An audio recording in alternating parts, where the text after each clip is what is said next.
My mother walked through the front door of the villa. She looked at Elmer, genuinely puzzled. Who died? The courtyard froze. Every murmur, every sneer, every whisper died instantly. All eyes snapped to the front door, where my mother stood, her floral sundress still bearing the faint salt stains of Miami's beaches, her hair slightly windswept, her hands carrying a canvas tote bag filled with the key lime pies she'd baked for Elmer's mother. She'd insisted on bringing them, saying, "Isabella's been away so long, she must miss the taste of home." Elmer's face drained of color. The arrogance that had clung to him a moment earlier crumbled, replaced by raw, unfiltered shock. He stumbled back a step, his gaze darting from my mother to the body in the corner, then back to me, his eyes wide, as if he were seeing a ghost. "And Margaret?" he stammered, his voice cracking. How is she here? I thought she was dead." My mother cut in, her tone gentle but confused. She stepped further into the courtyard, her eyes scanning the decorations, the balloons, the golden arch, the crowd of strangers in fancy clothes. "Why would you think I'm dead, Elmer? I just got off the plane. Margaret texted me to meet her here, said you were having a party for Isabella." Lorraine's face turned as white as the sheet covering the body. She clung tighter to Elmer's arm, her nails digging into his suit jacket, her innocent expression shattering into panic. "Mr. Farley, this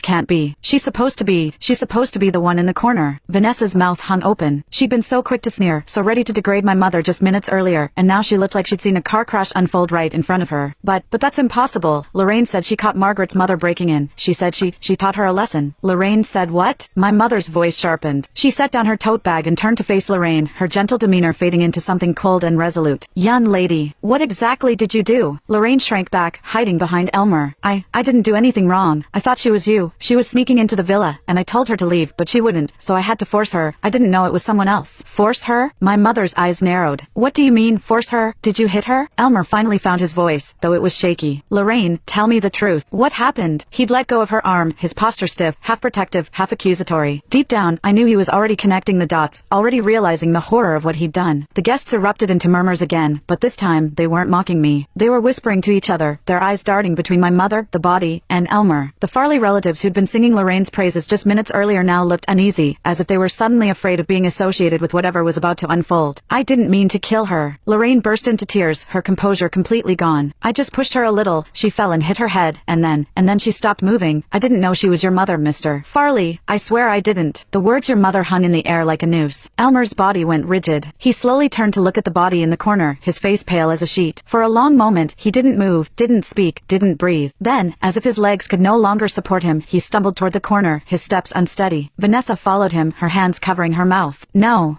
it can't be. Mom's flight isn't supposed to land for another hour. This is a mistake." Elmer knelt down beside the body. His hands were trembling as he reached for the edge of the white sheet. The courtyard went silent, so silent, you could hear the wind rustling the balloon strings. Everyone leaned forward, holding their breath, as he slowly pulled the sheet back. Isabella Farley's face was visible now.